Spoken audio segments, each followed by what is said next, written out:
muito bem-vindos a mais uma live nossa do canal Morada da Consciência. Hoje nós estamos aqui recebendo minha amiga Fábia Tavarnaro. A Fábia, ela é farmacêutica de profissão, mas ela tem uma experiência muito interessante. Ela foi para o Nepal uma época, passou e fez a formação em tratamentos ayurvedas, né? Em tratamentos da medicina ayurveda, que é um jeito diferente de tratar as pessoas. E hoje eu convidei a Fábia para vir até aqui para a gente conversar sobre ansiedade. Mas antes de eu fazer a primeira pergunta para ela, eu vou contextualizar um pouquinho sobre o que nós vamos falar. O que é de fato a ansiedade? Porque a gente ouve falar tanto de ansiedade, e às vezes o entendimento exato do que é isso prejudica as pessoas até se perceberem se estão ou não mais ansiosas. Ansiedade, gente, é um sentimento de preocupação com respeito a um risco eminente, a uma ameaça eminente. Esse risco eminente, ele pode ser efetivo, como diante de um assalto, né? Então dispara todo o seu mecanismo, ou ele pode ser em potencial, por exemplo, se o seu namorado não ligou hoje, né? O cérebro entendeu isso como um risco, como uma ameaça. E o que acontece no cérebro? O que é ansiedade, na verdade, dentro do cérebro? Quando os nossos órgãos dos sentidos captam um sinal de ameaça, efetivo ou em potencial, atinge lá, dispara no cérebro uma partezinha chamada amígdala, que não é a amígdala da garganta, é uma parte no cérebro que pertence a um sistema mais primitivo do cérebro, ou seja, sistema límbico, que é a parte mais primitiva que a gente tem. Esse sistema, essa amígdala, ela vai mandar uma... Espera um pouquinho que eu estou recebendo aqui uns recados que eu não entendi bem, que eu tenho que olhar para qual celular mesmo? Esse aqui. Então tá bom. Gente, problema de adaptação. Então, a amígdala manda uma notícia para as glândulas suprarrenais e essas glândulas vão liberar dois hormônios, que é a adrenalina e cortisol. E o que fazem esses hormônios? Eles preparam o nosso corpo para luta ou fuga. Então eles disparam uma série de reações para preparar o corpo. Então aumenta a palpitação, manda sangue mais... tira o sangue do trato digestivo, leva mais para os músculos. As pupilas aumentam, se dilatam, a força fica mais nas pernas para você poder ir nos braços para você correr ou lutar. Então todo o corpo, a nossa atenção fica muito focada na ameaça. Eu sempre brinco que ninguém diante de um tubarão vai ter distração. Né? Por quê? Porque a ameaça está ali e o foco vai ser imediato. E tudo isso acontece sem pensar. Tudo isso é automático. A gente não pensa para sentir. Então, dispara esse mecanismo que é automático e é bom, porque isso tem a visão, tem o propósito de fazer com que a gente se defenda, correndo do perigo ou lutando com o perigo. Só que o problema começa quando esse mecanismo começa a ser ativado em momentos e por causas diferentes.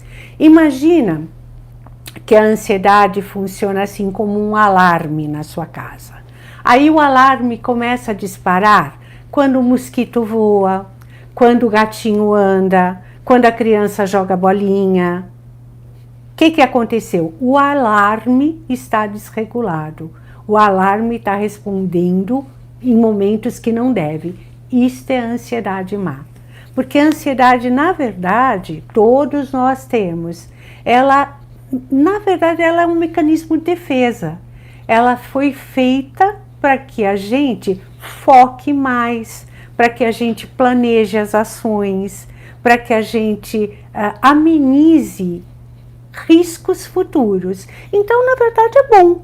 Só que, quando esse mecanismo emperra, e é o que acontece hoje em dia, para vocês terem ideia, o nosso país é o primeiro país no mundo em número de pessoas com ansiedade. Então, nós somos o número 1 no ranking mundial. Então, nós temos, em 2019, nós tínhamos 20 milhões de pessoas sofrendo com quadro de ansiedade. Então, a ansiedade é uma coisa muito séria em nosso país. E é sobre isso que a gente vai falar hoje. E eu convidei a Fábia e vou fazer a primeira pergunta para ela. Fábia, como a Ayurveda pode ajudar uma pessoa com quadro de ansiedade desequilibrado? Yara, em primeiro lugar, eu quero agradecer pelo convite. É minha primeira live em público, né? Eu faço sempre lives para mentoria.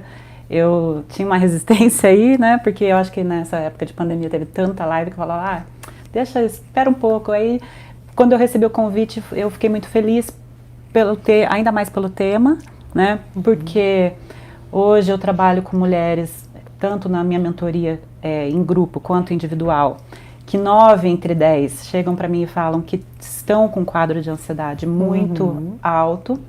Então, é um tema, assim, bastante pertinente, bastante atual, né? E cada vez mais a gente precisa se atentar a isso, porque o que eu percebo, e eu falo bastante com propriedade, porque eu fui uma pessoa extremamente ansiosa. Então, assim, desde criança eu tive muita ansiedade, e eu cheguei na terapia por conta da ansiedade, até que 4 anos e meio atrás, a ansiedade me levou a um quadro de estresse crônico e eu sofri um burnout.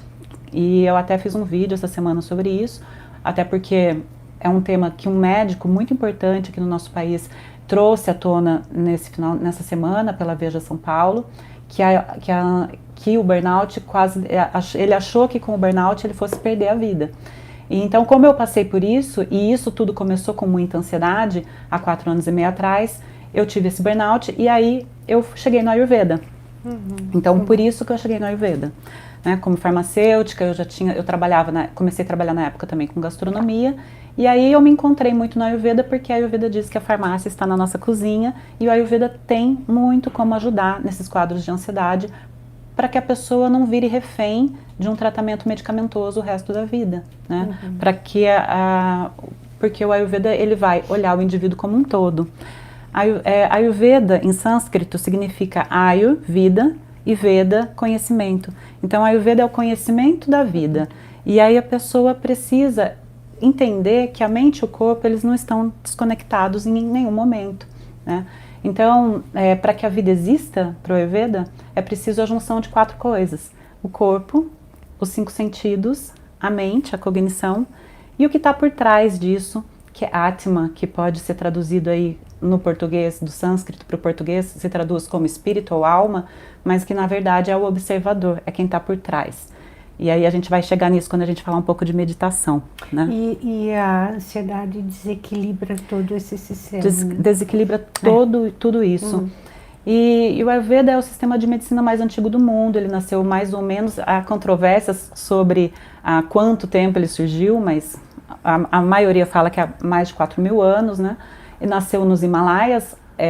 A maioria das pessoas pensa que nasceu na Índia, mas na verdade nasceu ali nos Himalaias, no Nepal, que é o berço do Ayurveda, onde está o hospital Ayurveda mais antigo do mundo, mas foi difundido para o mundo inteiro pela Índia, que é um país quase continental, sim, né?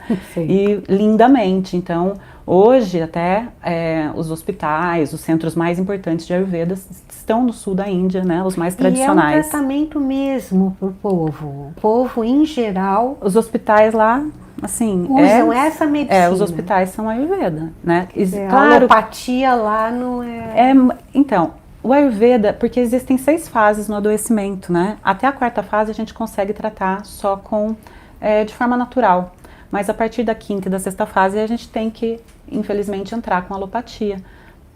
Então a Ayurveda ela não trabalha separada e nem contra a medicina moderna, muito pelo contrário. O ideal, o lindo seria se as duas trabalhassem juntas, porque a medicina moderna ela traz muita tecnologia, é uma forma de diagnóstico muito precisa, mas o Ayurveda também tem uma outra forma de diagnóstico que, se unir com a medicina moderna, vira um mundo ideal, né?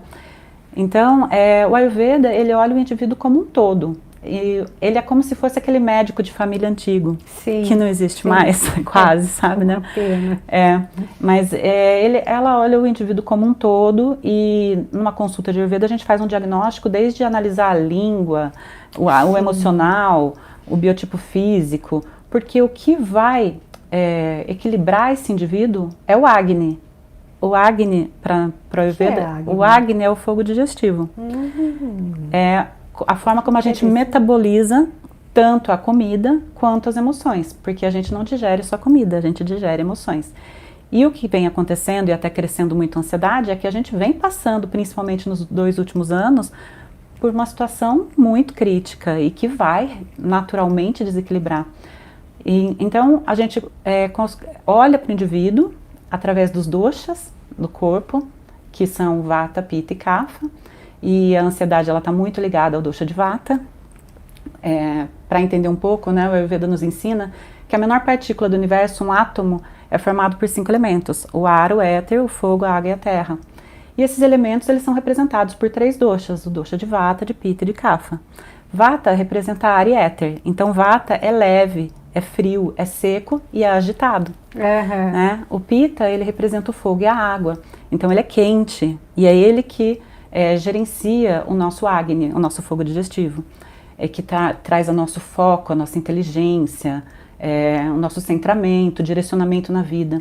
E o Kapha é água e terra, então ele é pesado, ele é untuoso, ele é mais letárgico, mas ele é o que gerencia a nossa imunidade, a nossa estrutura. Então os 3 doshas, né, sendo o Vata o que gere o movimento, o Pitta, o metabolismo, né, a inteligência, e o Kapha, a estrutura, a imunidade, eles precisam o tempo todo estar em equilíbrio. E é assim que a gente trata o indivíduo no Ayurveda, equilibrando esses 3 doshas. Todas as pessoas têm os 4 doshas. Os 3 doshas. Os 3 doshas. Isso. E prevalece um ou outro? Então, como que é? Lá no momento da nossa fecundação, a gente nasce com uma proporção desses doshas no corpo. Então, todos nós temos os 3, não tem como, porque se nós somos matéria, nós somos formados pelos 5 elementos. Mas quando nesse momento da fecundação, a gente tem a predominância de um desses doshas, ou 2, raramente temos as pessoas tridosha. E aí fala assim, é legal ter ser tridosha? Nem sempre, né? Porque quando porque dosha em sânscrito significa aquilo que desequilibra. Então, segurar os 3 pratos em desequilíbrio ao mesmo tempo é mais complicado.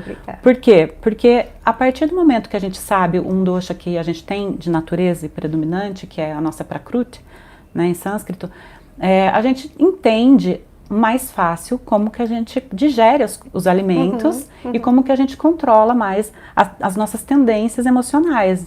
Porque o Vata, quando ele está em equilíbrio, ele é responsável pela nossa criatividade.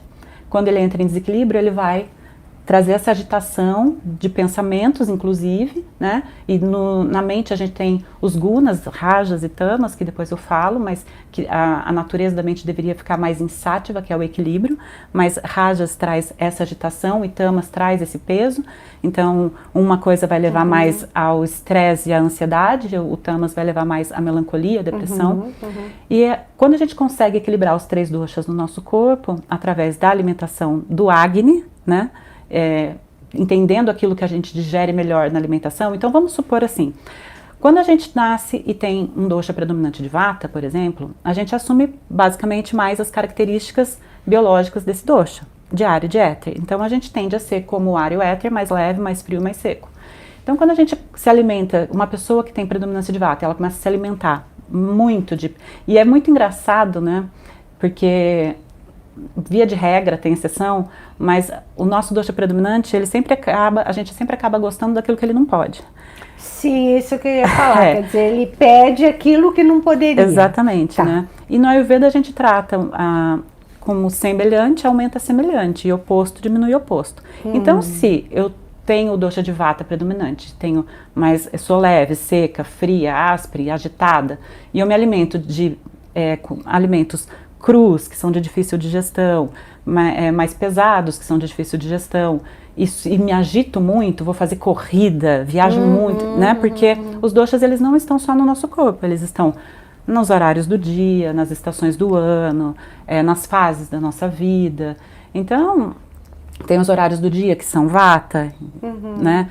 Enfim, e a gente tenta controlar e equilibrar esses doshas para que o nosso Agni fique em equilíbrio.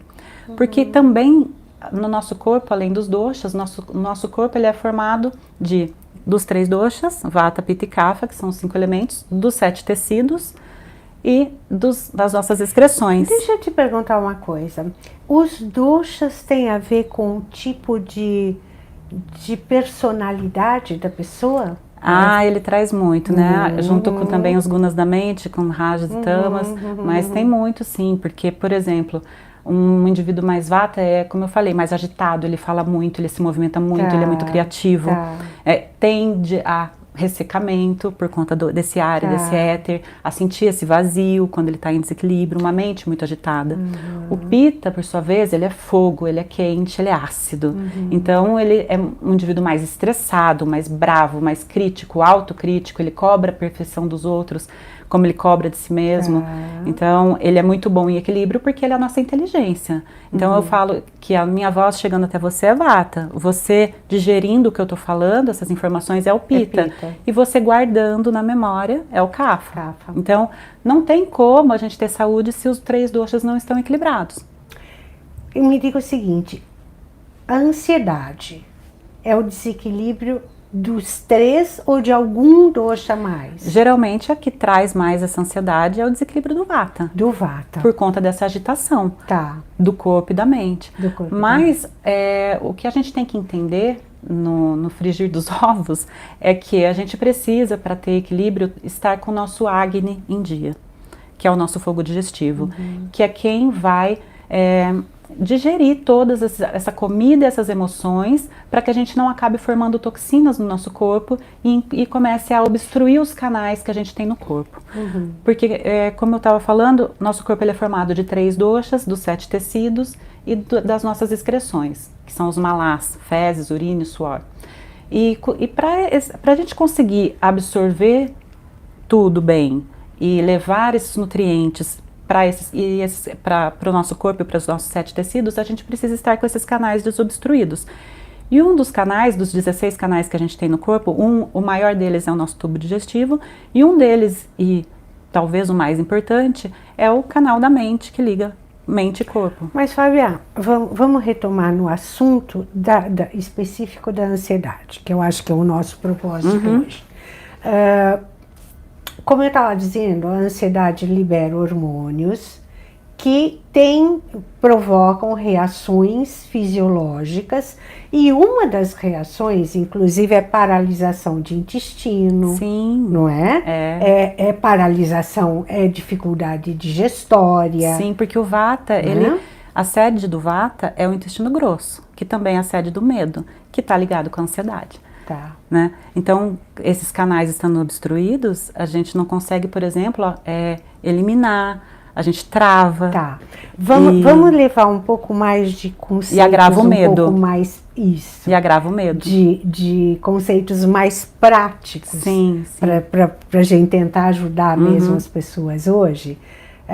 Por exemplo, eu sempre digo que tem uma tríade que é inseparável: medo, ansiedade e estresse. Sim. Quer dizer, você nunca vai ter ansiedade se você não tiver um medo atrás. Verdade. Não existe ansiedade sem medo, gente. Quando você está ansioso, você tem que buscar o medo que está atrás. Por quê? Porque a ansiedade é aquilo que eu falei, é a preocupação com uma ameaça.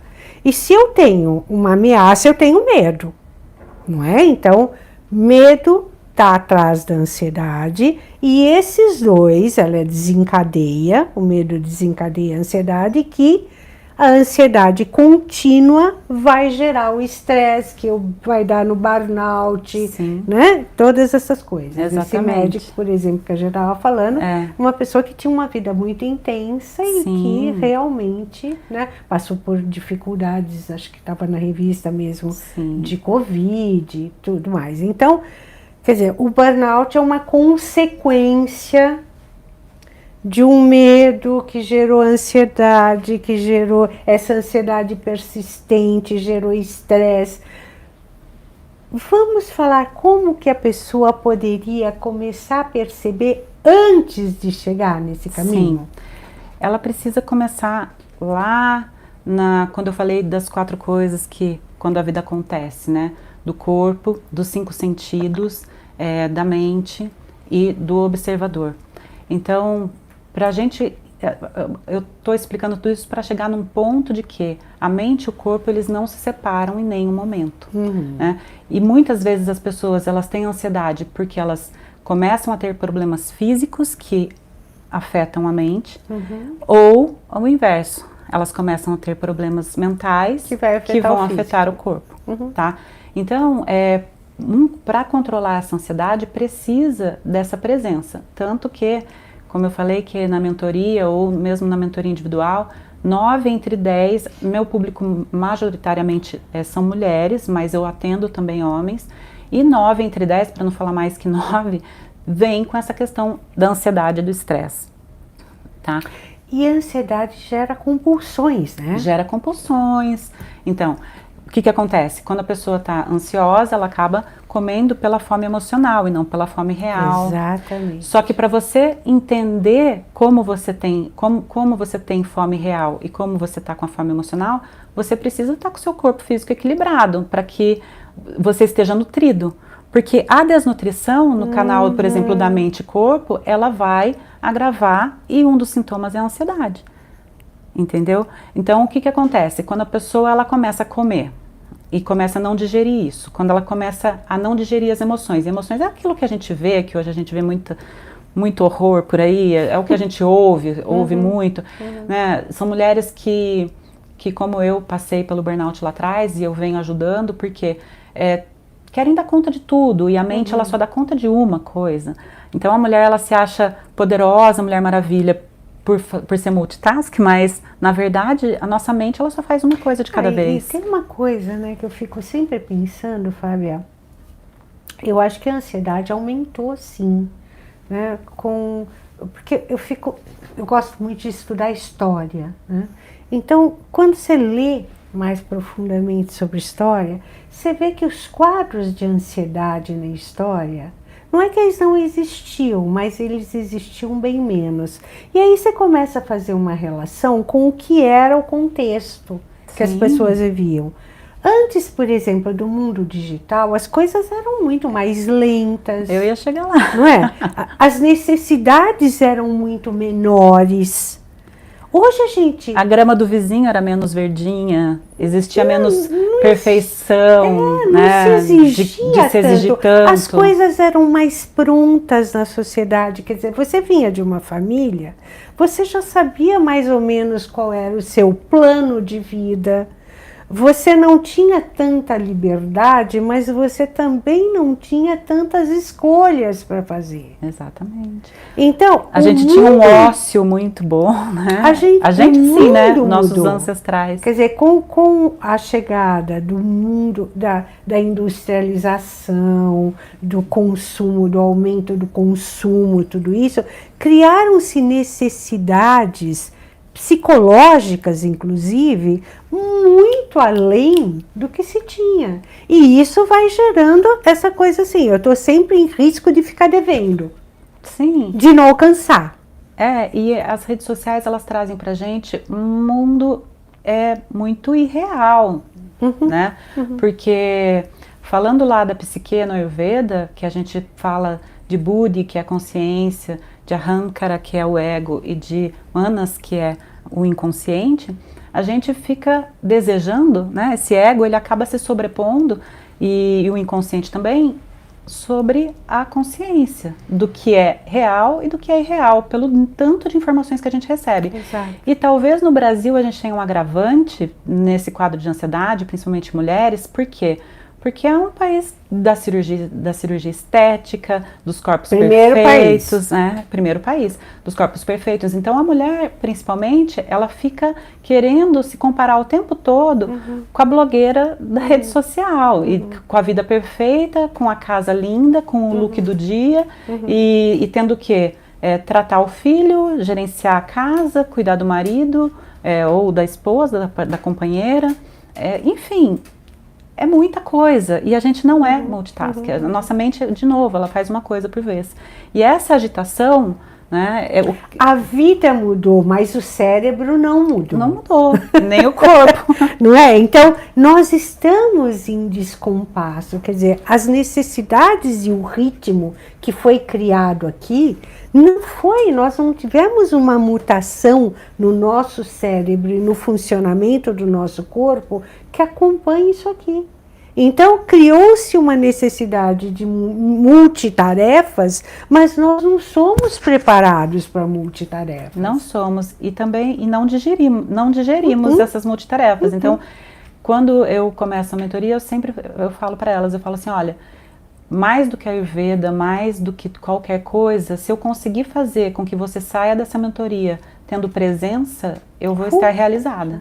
Porque eu vou contar até que a experiência que eu tive agora num retiro, que eu fiz no carnaval com um médico Ayurveda, que foi o primeiro brasileiro a se formar como médico Ayurveda na Índia, o Matheus Macedo, e ele fez um retiro no carnaval do Vida Veda.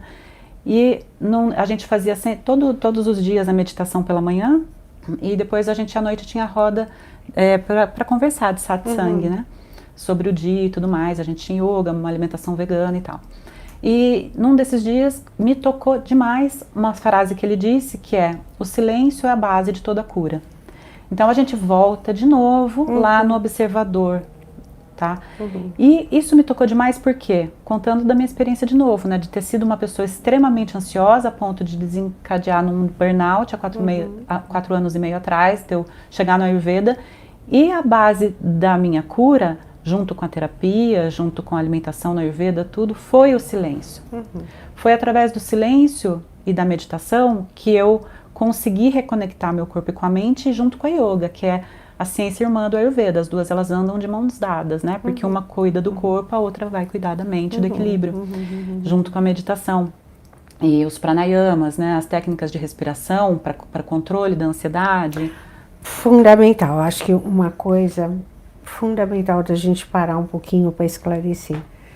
Ansiedade e respiração, elas não se separam. Elas não se separam, gente. Quando aumenta a ansiedade, você percebe que você está respirando menos, está mais ofegante, a respiração, você está oxigenando menos seu cérebro. Então, e quanta gente não fica atento para a respiração hoje em dia? Exatamente. Tem uma respiração só superficial, aqui em cima, nesta parte do corpo, não tem uma respiração abdominal. Não tem. Não é? E isso também gera uma maior ansiedade. Quer dizer, você respirar mal no dia a dia também favorece, é um gatilho para aumentar a sua ansiedade. Então, um dos passos, se você quer ser menos ansioso na vida, um primeiro passo é aprender a respirar. Porque você desaprendeu depois que você foi nenê. Né? O nenê respira direitinho, barriguinha, né? Levanta e abaixa, o nenê respira gostoso. Quando a gente começa a crescer, né? Que começa a entrar o ego, né? As coisas do posso, não posso, quero, não quero, isso começa a alterar as nossas emoções, que começa a alterar o nosso sistema respiratório. Hoje em dia, 95% das pessoas não sabem respirar. Não sabem. Essas técnicas de respiração, elas, quando a gente está muito ansiosa e a gente tem esse discernimento, não, eu estou realmente muito ansiosa, experimentem. Simplesmente pare onde estiver, ou dirigindo no trânsito. Começa a respirar em 4 tempos, bem devagar, com a respiração abdominal, segura e solta em 8 tempos, até esvaziar bem e segura vazio. E faça isso pelo menos umas 10 vezes. Eu garanto que a ansiedade... Se não der em 4 tempos, que muitas vezes não dá, comece em 2. Comece em 2. Mas faça isso. Vai com certeza baixar. Baixar e ter o discernimento. Por quê? A ansiedade é uma doença de viver no futuro. Sim, sim. Né? De sempre é o excesso de futuro. É o excesso de futuro. E esse monte de informações que a gente tem, as redes sociais e tudo mais, a gente fica o tempo todo, né, com medo, será que eu vou dar conta? Com medo, será que eu vou perder o emprego? Porque o medo sempre está ali por trás, né? O medo do relacionamento, inclusive, quantas pessoas assim próximas a mim, é que eu sempre tive muita sorte, cara, que eu nunca deixei a ansiedade atrapalhar o meu trabalho, muito pelo contrário, eu sempre usei a ansiedade a favor do meu trabalho, então eu conseguia muito atingir minhas metas, sabe, crescendo minha carreira, porque eu era muito focada e eu direcionava a ansiedade nesse sentido, mas também o meu físico, ele ficava um caco, né, vem o burnout aí pra contar. Mas o que eu analisei, e eu sou muito observadora, né, das pessoas que eu atendo, ou as amizades próximas, que são minhas amigas há muito tempo, a ansiedade, ela atrapalha no geral na vida, até para você conseguir uma promoção no trabalho, né, porque quando você está com muita ansiedade, você não consegue desempenhar bem as suas funções.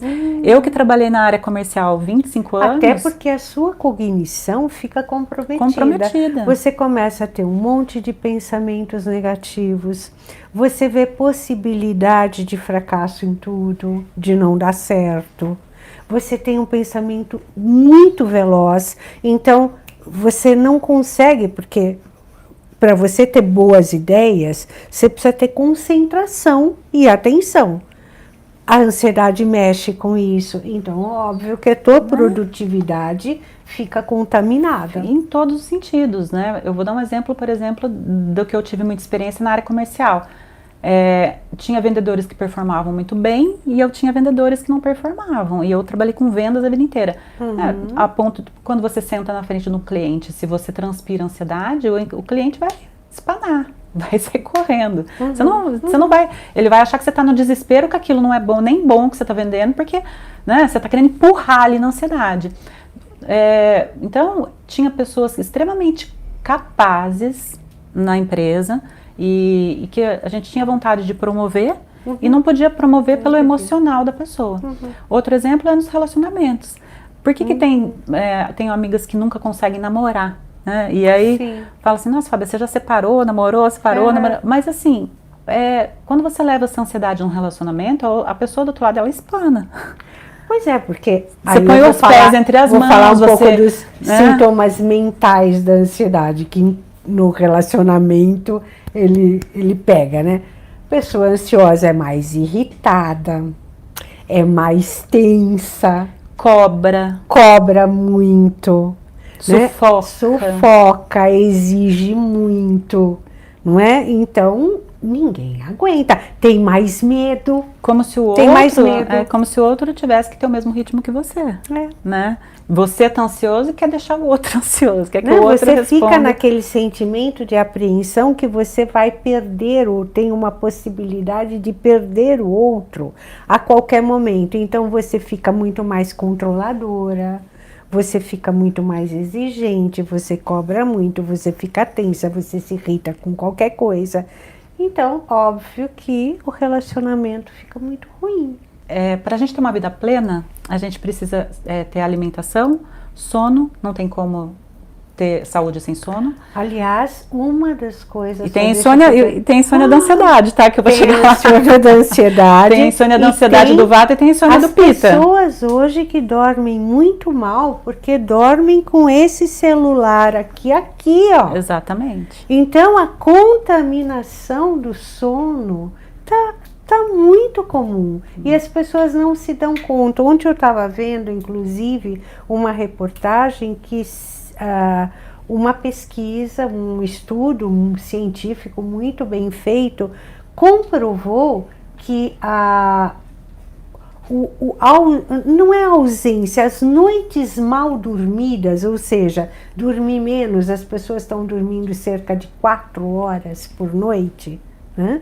Aumenta a circunferência claro. abdominal. Se você come tarde, que é o que as pessoas têm feito, se você dorme tarde e não digeriu aquilo que você comeu, teu corpo fala, meu querido... As pessoas comem por volta de 10, 11 da noite e vão dormir depois da meia-noite, quer dizer, faxina zero, sem né? digerir, faxina zero, e não sabe porque está cada vez mais inflamado. Pois é. Né? E, então, é a alimentação, o sono, o movimento, então qualquer movimento. Não precisa seguir os padrões e puxar ferro e fazer crossfit e fazer corrida e correr, né, treino de tiro na corrida. Não precisa. Você tem que encontrar uma atividade que você transpire, porque lembra que o corpo é formado pelos 3 doshas, os 7 tecidos e os malas, que são as nossas excretas. Então, se você não está excretando bem, não está evacuando bem, gente, comeu, tem que ir no banheiro. No banheiro. Esse negócio de que até a medicina moderna, alguns falam assim, não ir no banheiro não é todos os dias, não tem problema. Tem sim. Você tem que ir no banheiro de 1 a 2 vezes por dia. Eu sempre falo menos que isso, tá errado. As pessoas que não vão direito ao banheiro são enfesadas. Claro, vem da palavra fezes, né? E quem vai mais de 3 também tá errado. Tipo assim, eu vou várias vezes. Tá errado, você não tá tendo tempo de absorver esses nutrientes. Provavelmente você tá com um desequilíbrio de pita aí, ou uma desbiose intestinal que tá passando os nutrientes batido direto. E aí, de novo, desnutrição também é uma das causas da ansiedade. Também. Tá? E aí o sono e o silêncio.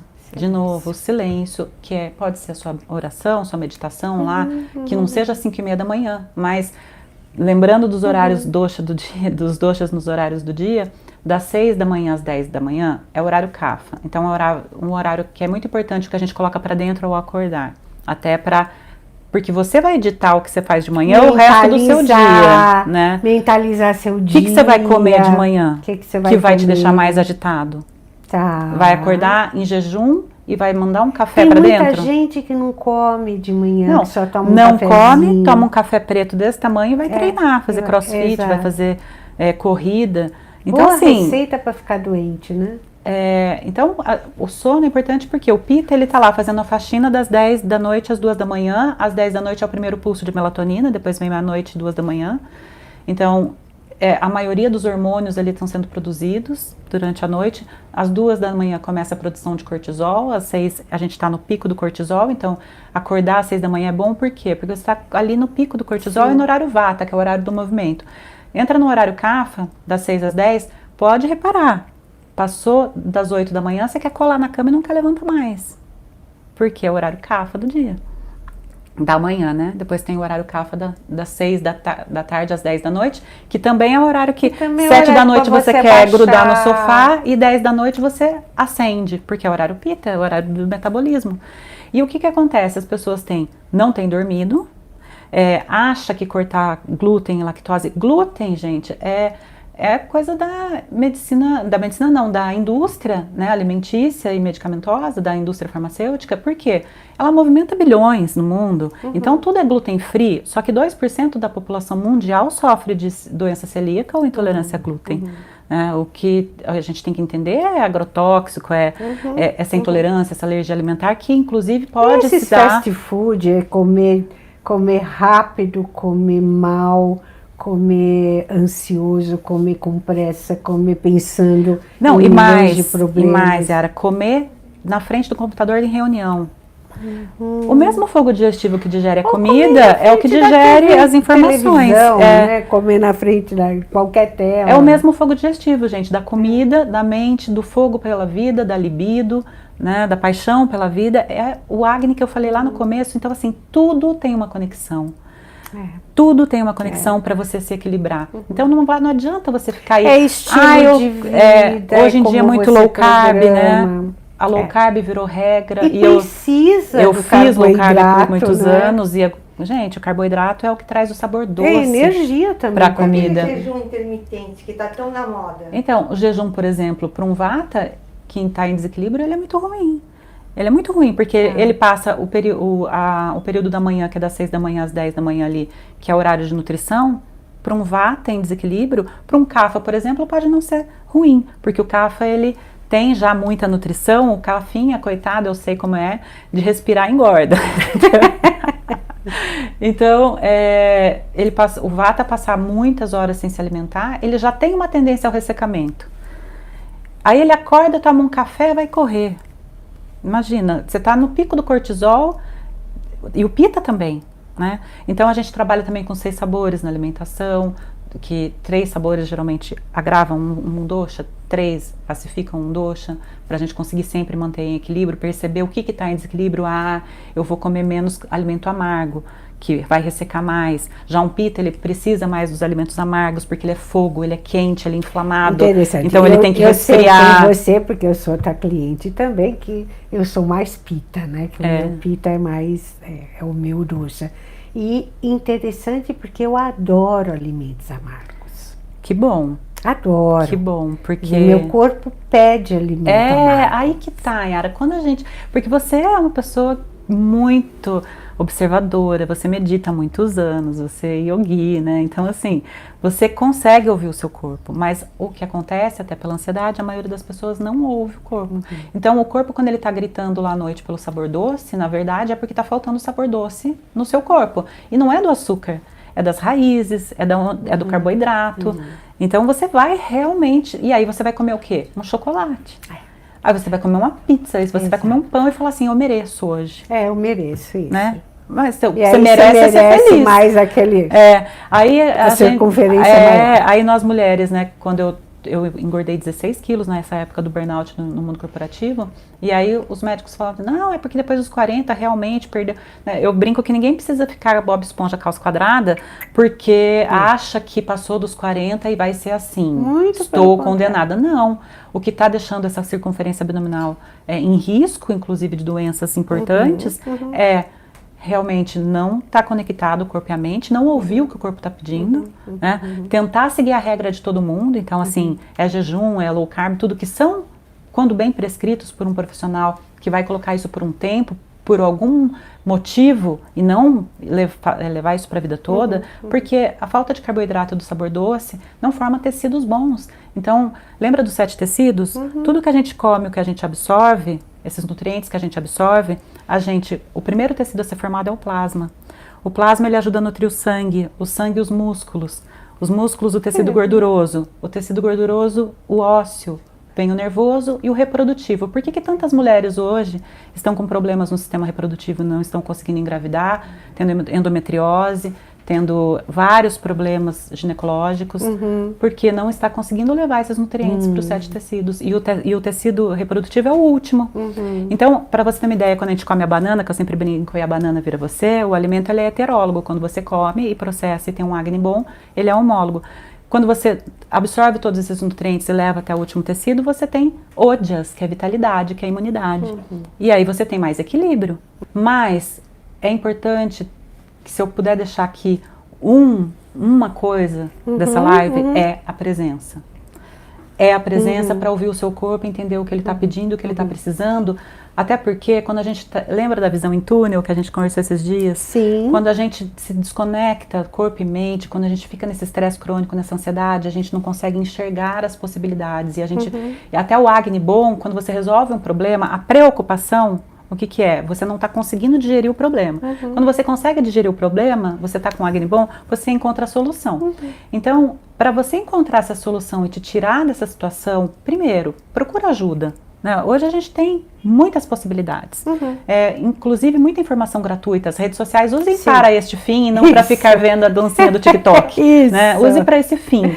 E uma alimentação sempre vinda da terra, com muito prana, com energia vital, que é muito importante. Diminui alimentos ultraprocessados.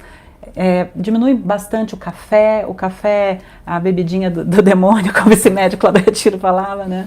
E, enfim, e aí não vão só aceitando um diagnóstico de ansiedade e sem também, em paralelo, tentar se livrar isso não só com medicação, mas com a meditação, com uma alimentação mais equilibrada, não jantar tarde, dormir cedo, colocar o telefone no modo avião. Isso, o telefone longe para não ficar lá. E se ficar perto no modo avião, no mínimo, sem luzes no quarto, dormir às 10 da noite, acordar cedo. O que cura, gente, é rotina. É rotina. É rotina. Rotina O que cura a ansiedade é a rotina. Exatamente. Rotina, disciplina e organização.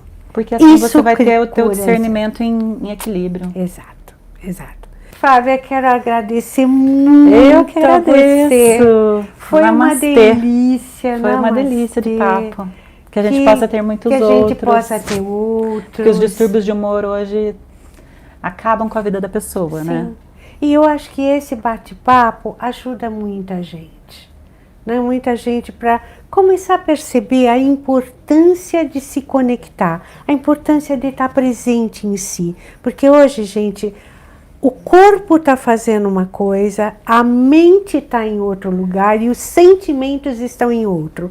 Então nós ficamos todo desequilibrado. Então trazer a mente, o corpo e os sentimentos para o mesmo lugar é o passo da saúde. Com certeza. Obrigada a todos. Obrigada, namastê. Um bom final de semana. Beijo. Beijos.